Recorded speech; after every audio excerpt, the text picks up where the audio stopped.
These 20 obscure 80s rock bands might be forgotten by many, but they're still loved, and they deserve the spotlight. Starring Babylon AD. Let me take you back to the late 80s when I first heard Babylon AD's Bang Go the Bells blasting from a friend's tape deck. That riff just hit different. Their self-titled debut from 1989 had everything: attitude, hooks, and swagger.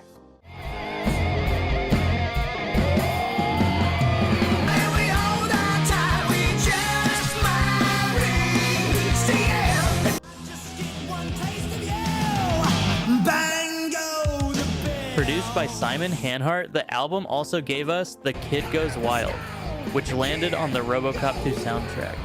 They had the look, the chops, and some MTV traction, but never broke big.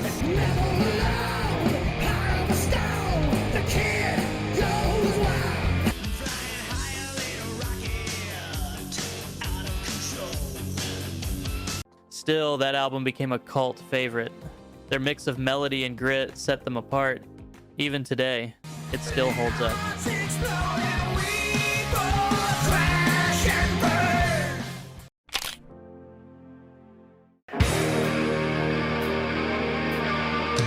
Killer Dwarfs were the ultimate underdog band, loud, scrappy, and packed with personality. Hailing from Canada, their breakout album Big Deal dropped in 1988 and gave us hard-hitting tracks like We Stand Alone and Keep the Spirit Alive. These guys didn't just tour, they lived on the road, building a loyal fan base, one sweaty club at a time. With Russ Dwarf at the mic, they brought grit, humor, and heart to every show. They weren't flashy, but they were real. If you ever caught them live, you know exactly why they earned cult status.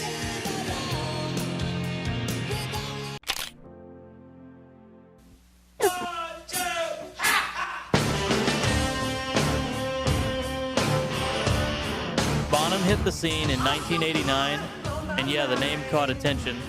Jason Bonham, son of the legendary John Bonham from Led Zeppelin, was on drums. But this wasn't just a famous last name. Their debut album, The Disregard of Timekeeping, had its own magic. The standout track, Wait For You, a smooth, radio-friendly rocker that had hooks for days. The band blended classic rock roots with a polished late 80s sound that earned them solid airplay and chart success.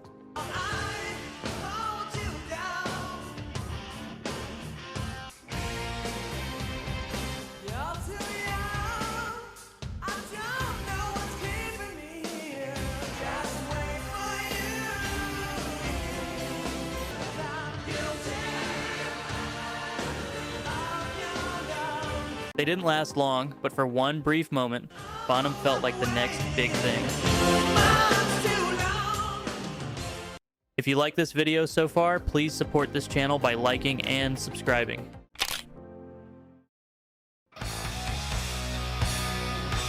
Some bands just had a vibe, and Enough's Enough had it in spades. Think Beatles harmonies soaked in glam metal sheen. Their 1989 debut delivered New Thing and Fly High Michelle, both staples on early 90s MTV.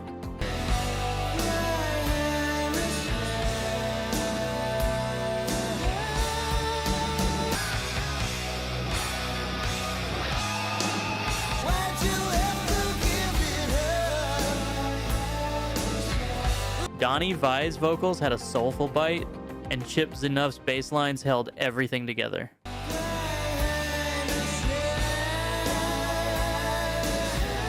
They weren't heavy, but they had hooks, style, and enough sparkle to stand out from the pack.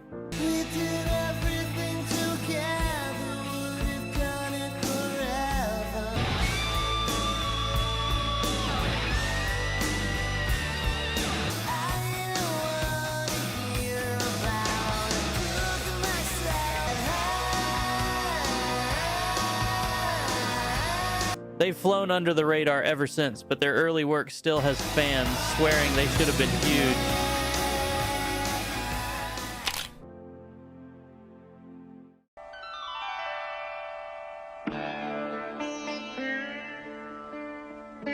Electric Boys were never your typical hard rock band. Coming out of Sweden in the late 80s, they brought funk into glam and made it groove.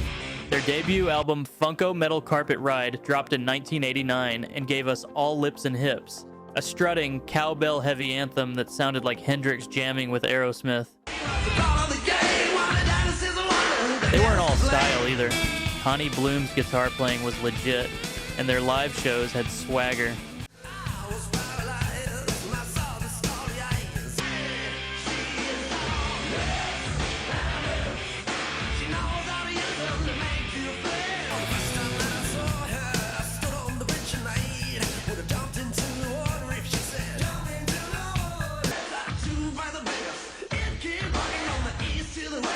Electric Boys never hit mainstream heights, but for those who got it, they were pure gold.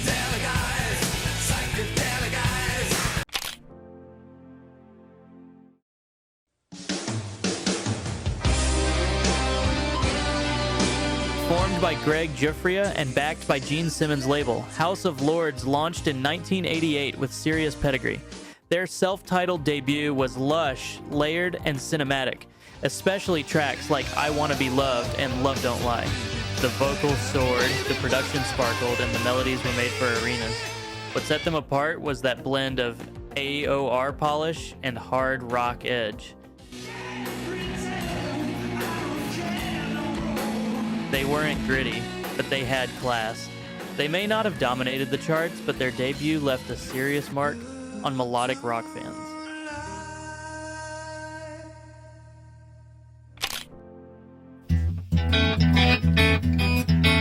Straight out of Memphis, Tora Tora brought a bluesy swagger to hard rock that felt real.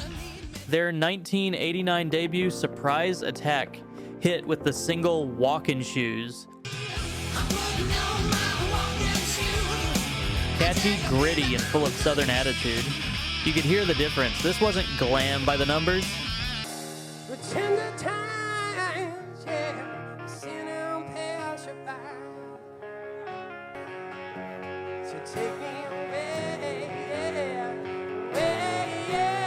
They didn't shy away from deeper lyrics or heavy grooves either, and it gave them an edge. They never went platinum, but for rock fans looking for soul with their distortion, Tora Tora hit the spot.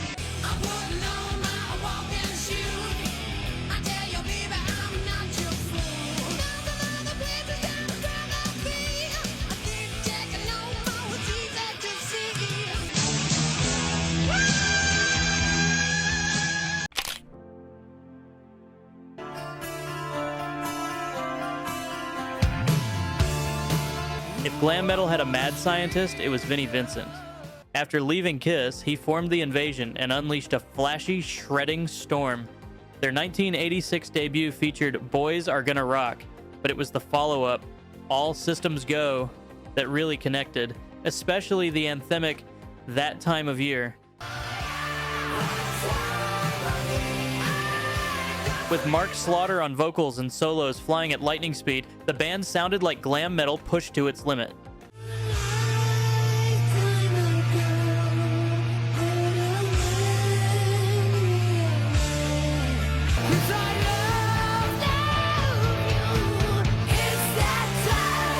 It was chaotic, over the top, and kind of brilliant. A short-lived blaze of glory.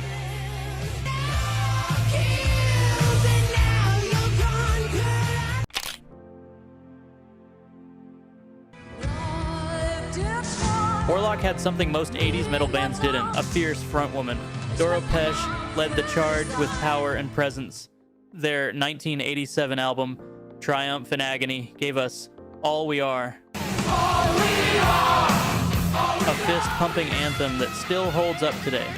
The band had a European metal edge, but enough polish to break through internationally. They toured hard, played louder, and refused to be dismissed. And the song,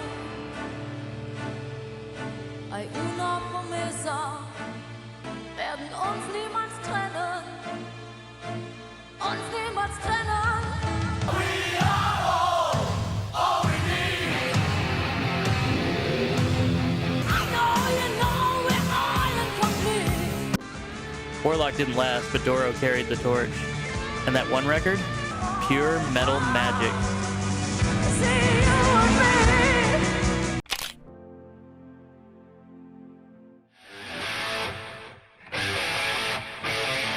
Zodiac Mindwarp were filthy, funny, and fearless. Their 1988 debut, Tattooed Beat Messiah, was pure rock and roll excess. Think biker bar riffs with lyrics that sound like a comic book come to life.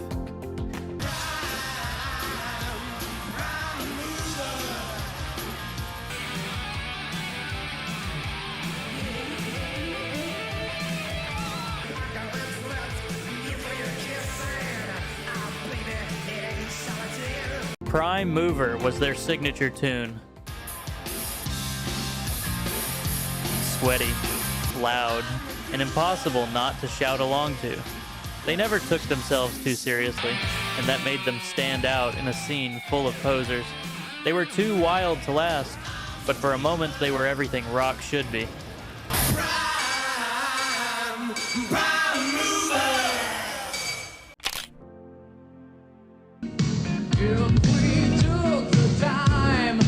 American Angel were one of those bands that felt like they were just about to make it. Their 1989 debut was packed with melodic hooks and powerful vocals. How Can I Miss You was the standout. Earnest, emotional, and catchy as hell. They had a bit of Bon Jovi slickness, but kept one boot in the Jersey club scene. They didn't go far, but that one album became a treasure for collectors and diehards.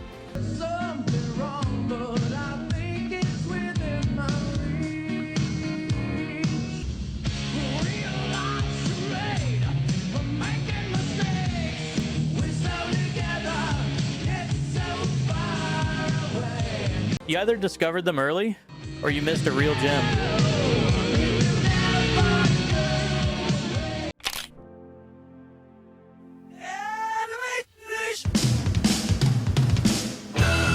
Banshee came roaring out of Kansas City with big riffs and even bigger ambition.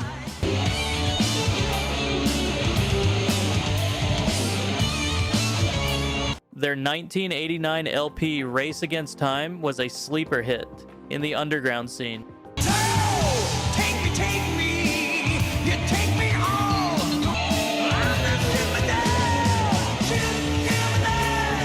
Shoot Down the Night showed off their melodic power metal chops, fast, soaring, and full of passion. They didn't hit the big time, but they had the talent. They've reunited a few times since, and fans still talk about that debut like it was sacred.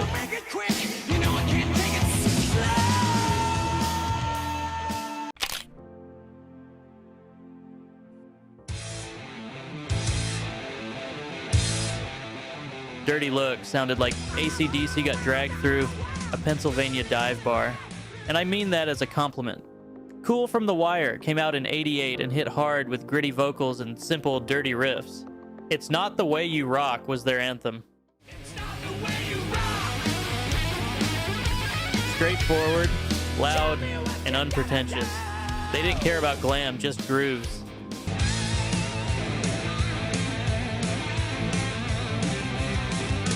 It's the way that you roll and roll. No flash, just punch. And sometimes that's all you really need.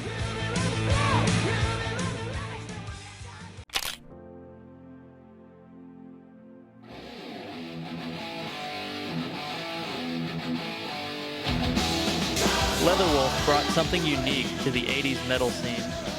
3 guitarists. Their 1989 album Street Ready was polished, heavy, and filled with harmonized leads.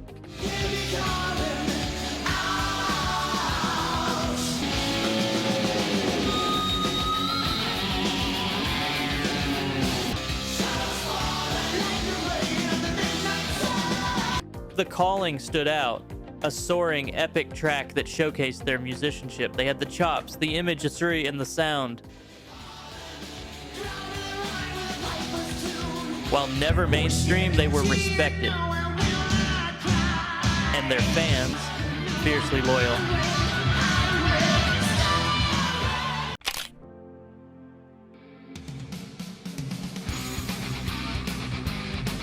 If you loved early Metallica but wished they sang about medieval battles, Malice was your band. License to Kill, released in 1987, was speed metal glory. Tight, aggressive, and full of righteous fury. They opened for Slayer and Alice Cooper, proving they could hold their own. Down inside, is it just your bad side? They faded out quick, but their albums, pure underground metal history.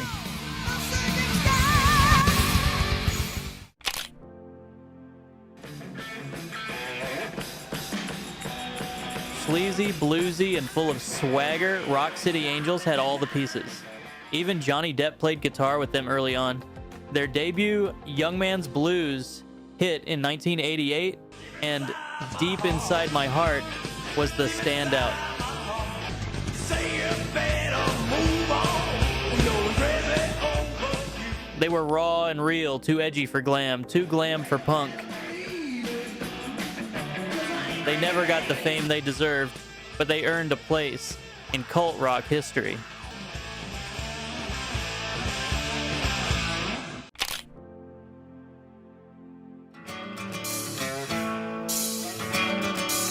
Soraya brought a powerful female voice to the male-dominated rock scene of the late 80s. Their 1989 debut included the hit, Love Has Taken Its Toll. Sandy Soraya had serious vocal chops, raw and emotional.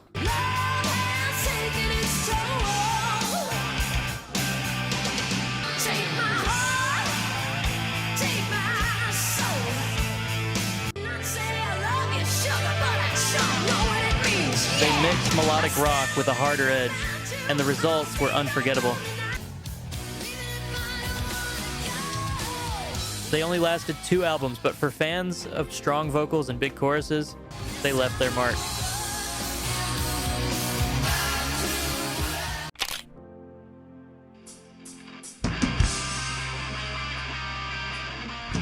Takara's 1989 roots grew into a melodic rock project that found its core in the 90s.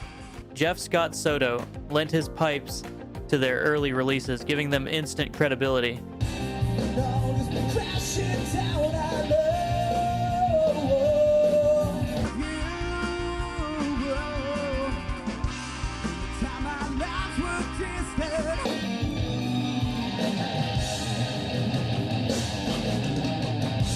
Spotlight was the kind of song that could have easily made radio.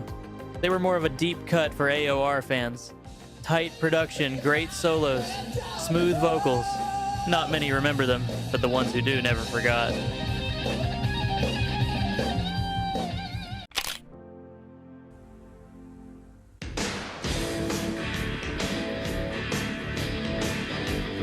Virginia Woolf had British class with American power. Jason Bonham sat behind the kid, and their 1986 debut brought polished melodic hard rock to the table. Waiting for Your Love was the kind of track that could stick in your head for days. They had it all: songwriting, production, talent. Yes, I have been waiting, but my love is out of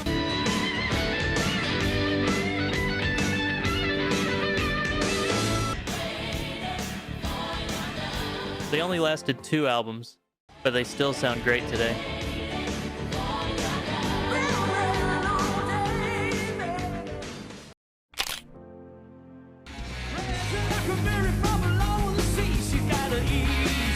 Fastway was born from Motorhead's Fast Eddie Clarke and UFO's Pete Way, though Pete didn't stay long. Their 1983 self-titled debut was packed with bluesy, hard rock bangers.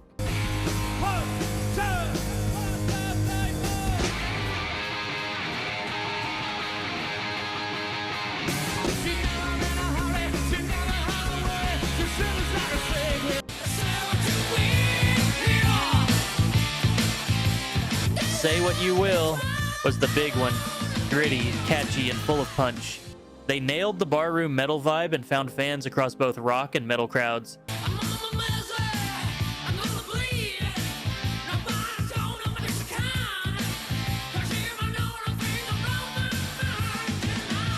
They may have peaked early, but that first album, a total classic.